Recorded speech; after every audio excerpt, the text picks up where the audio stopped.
Welcome back, everybody, to another episode of Fintech Fridays. And super excited to have Michael Neef on today. Michael Neef, is that right? I always butcher. It's close. Neff, yeah. Neef. Everyone butchers it. The only Neef, person that got it right is my knife, third grade yeah. teacher.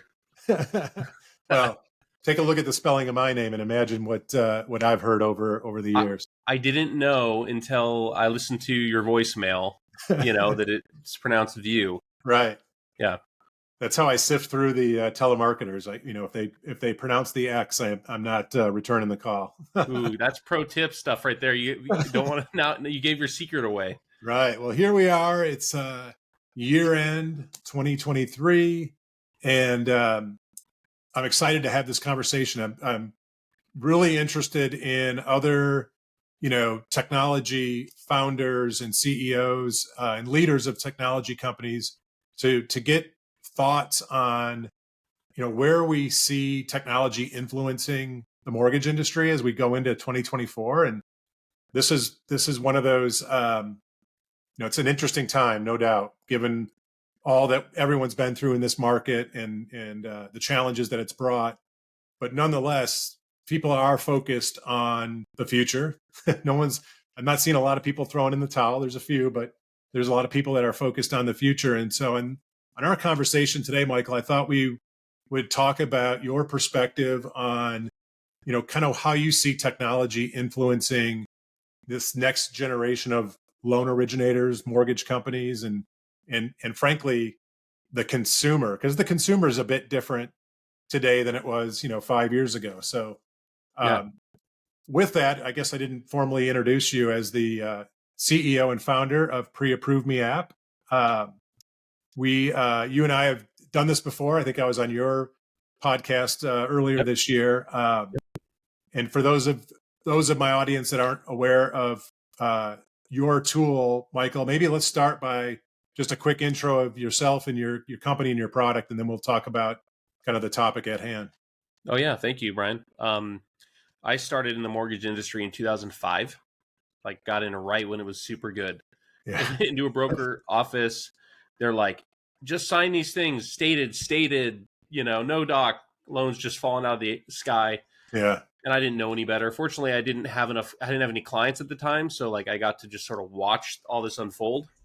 But I had a really good mentor early on in my uncle. He said, focus on purchase loans and realtor referred business, and you'll never go hungry.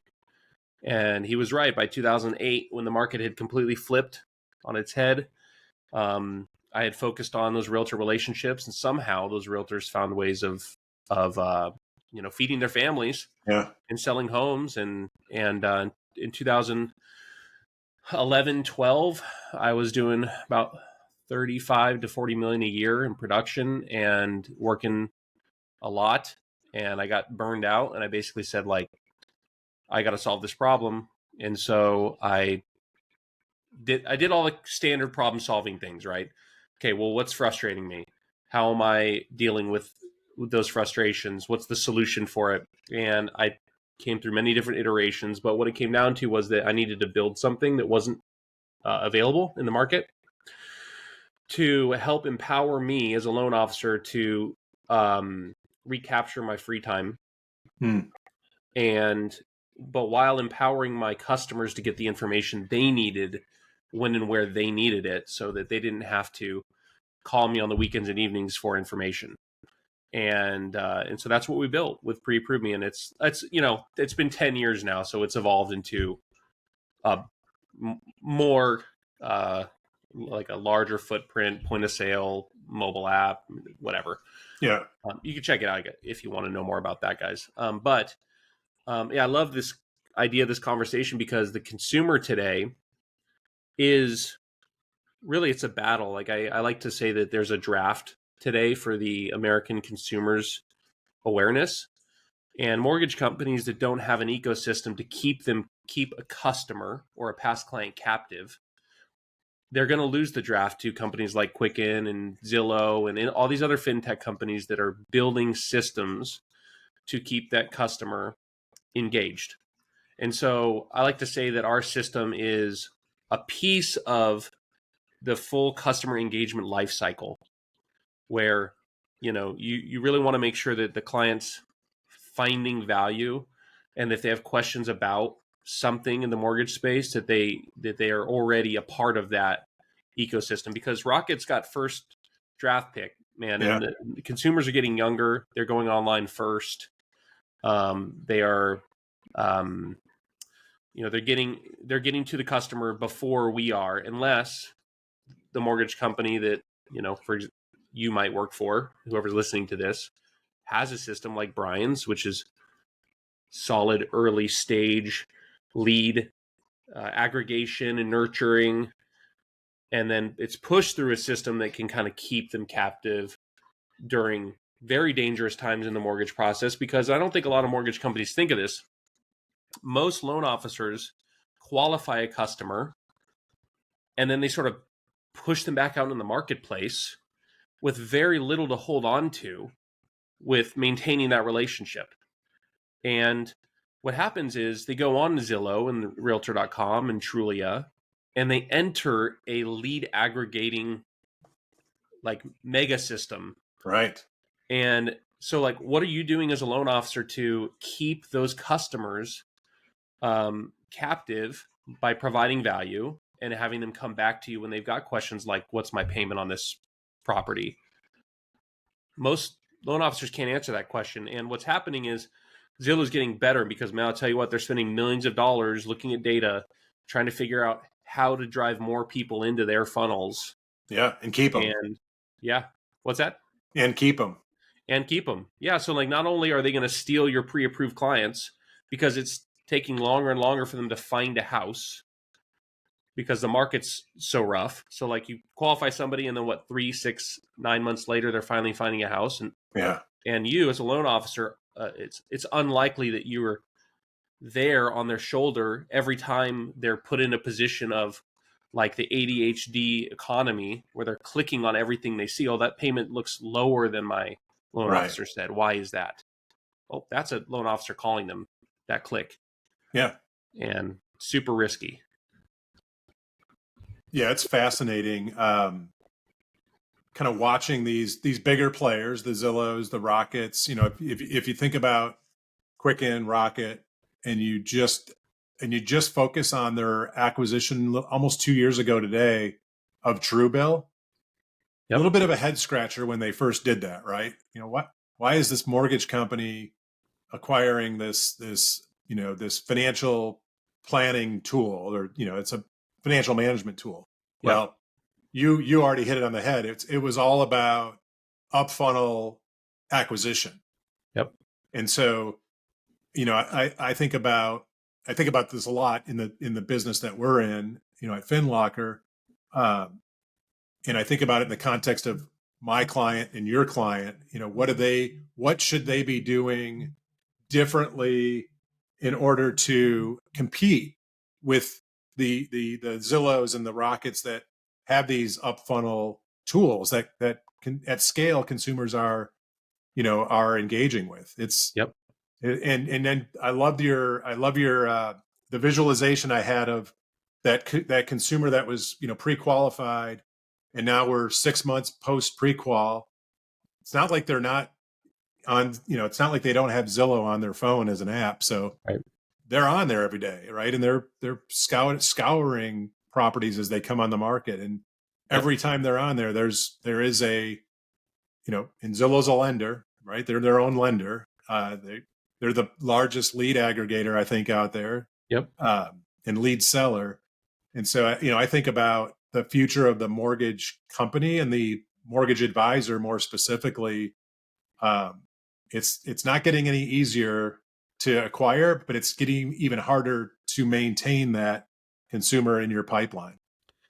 Yeah, and especially as technology generally commoditizes all businesses, right? So the difference between me as a loan officer and somebody else, like we've known even the last 20 years, we're all selling the same products, right? But no, my service is better. My like maybe it matters a little bit, but to today's like TikTok future, like adults, it's not about that. It's about like convenience. It's about the access to the information they want in their palm of their hands.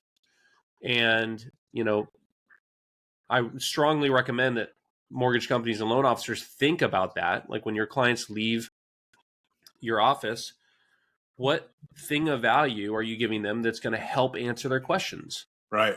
That they can go to, that they like, because they don't want to call you Sunday night at 10:30, but they're going to be on Zillow looking at houses.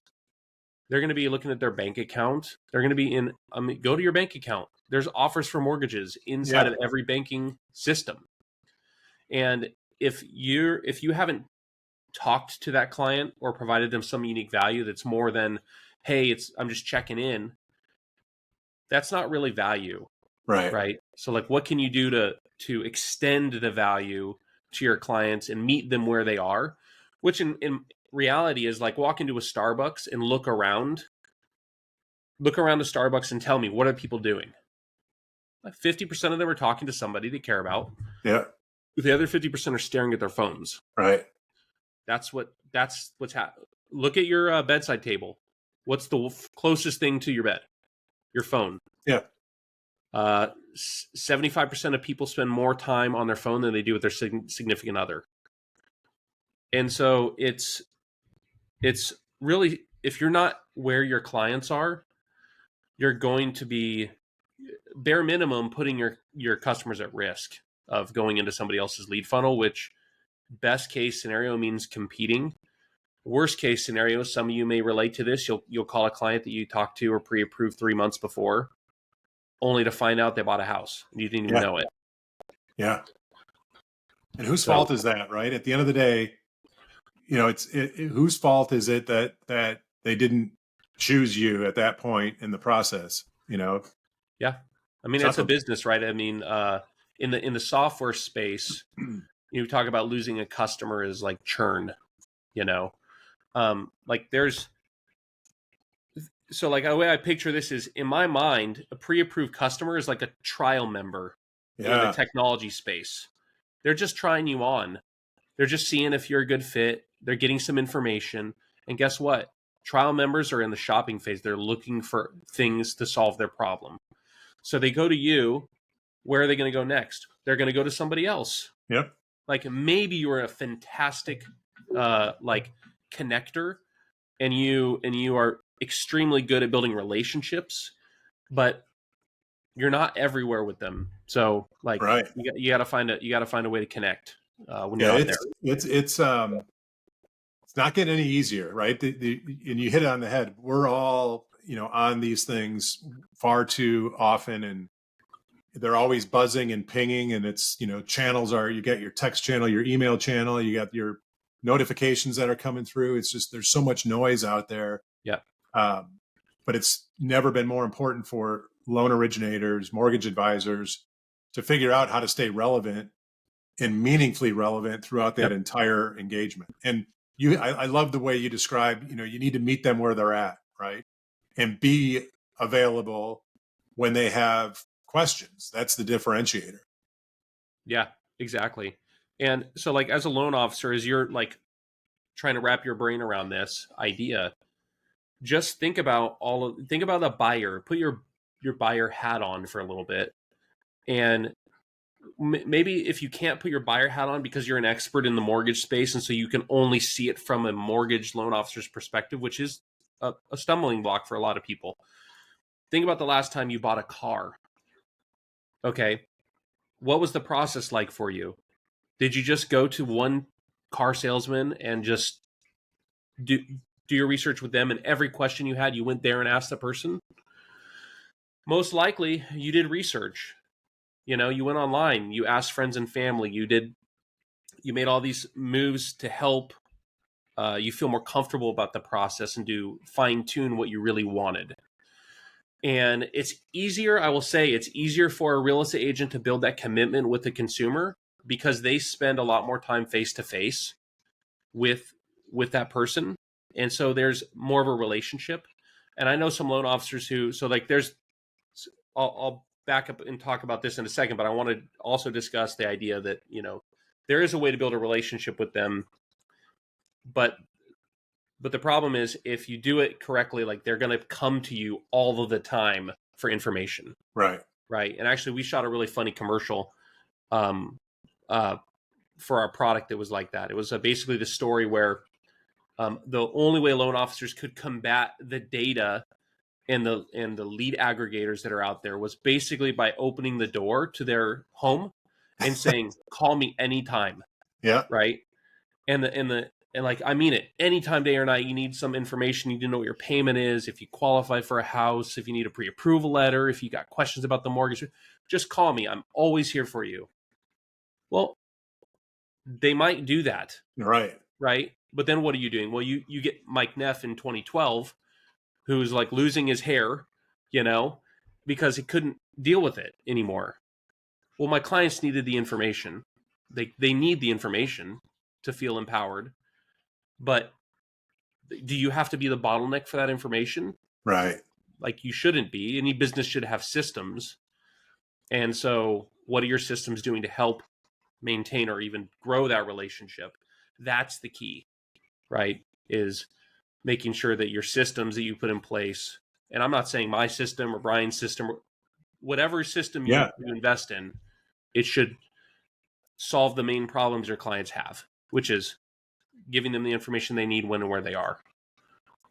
And the one way I think about that is it allows you to scale your accessibility. So you can make the statement that I'm always here for you. Yep. But you're going to deliver through technology as opposed to, I don't think I've seen the commercial, but I imagine at some point somebody a customer showed up in the loan officer's house, like bedside, poking at him. Hey, wake up! I have a question. Oh, it's hilarious commercial. I mean, I think it's hilarious. But at the end of the commercial, these guys, the borrowers pop up in the back of his car while he's commuting to work or like driving somewhere, and they accidentally run over somebody because he's startled. And the next scene is he's digging a grave, and they're just standing there going like, "Hey, we need a pre-approval letter ASAP." That's classic. And so yeah, it's a great. But I mean, it was inspired by like how I was feeling, right? At the time as a loan officer. Now today, we've got different problems, right? Most people aren't suffering with the lack of time in managing their production. Now there are, of course, some loan officers who are still tremendously busy, but generally speaking, loan officers today are needing to ensure that the people they talk to stay with them. Right. They don't get lost on the backside. Right. And so, yeah, that's sort of the kind of the point of systems like the way our point of sale works is that long-term engagement, and the way your lead funnel works up top, and on the backside, the rocket monies, that's how it works. Just like, and that is what, I think is so cool about what we're both focused on in the tech space. Yeah. I think we're, the way I think about each of us in our products, both individually and frankly, to some degree, as a pair, as a complementary pair, we're technology like ours, and we're not the only ones out there. There's others, but there is technology available for people that are not Rocket Mortgage. To me, that's the message. It's out there, but like any technology, any products that you use, or I'll say that you sign up for, it's how you use them that's going to differentiate you in the market. I don't believe there's any silver bullet technology. I think it's the combination of the mortgage professional, their relationship, their personal brand, plus the technology, and those things together is that secret sauce that differentiates. It wouldn't all be nice if you could just join a gym and lose 20 pounds. Yeah. Just pay every month, and then it just miraculously comes off. Man, my six pack's just every month, just back like brand new. Yeah. Well, I love this topic. It's super important today, and I think it's going to get more important as these companies are investing in even extending the value and the information they're bringing through AI and through just like the advancements in technology. Right. It is really going to change the game. And so if you're not focusing on how you're engaging your borrowers during every aspect of their like consumer life cycle, which I like to put into 4 phases. You've got your before the pre-approval, You've got your pre-approved. Now you're shopping for a home in this like a really dangerous environment. You've got your under contract. That's the one phase that after they write an offer with your name on it, that's the one phase where you can feel pretty confident that they're not leaving you. Right. And then you've got your post-closing. Like, how are you engaging your clients after the closing of the transaction? I'll tell you what, they don't care about your Thanksgiving recipes. Boom. There you go. It's not important, So. Love it. Well, Michael, I love these conversations that we have, and glad we were able to record this one and share it with the audience. So I'll connect when we publish this out. We'll make sure people know how to reach you and your team. To me, the message to the audience is that, and we've already said this, is there's tools out there for you to be able to compete with the biggest of the big players. Hopefully, this 20 minutes or so has been useful. And Michael, I wish you a great year end and a successful 2024. Brian, it's a pleasure as always. Thanks for having me on. Thanks everybody for tuning in, and we'll, I guess, see you next year on the FinTech Fridays podcast. All right, take care.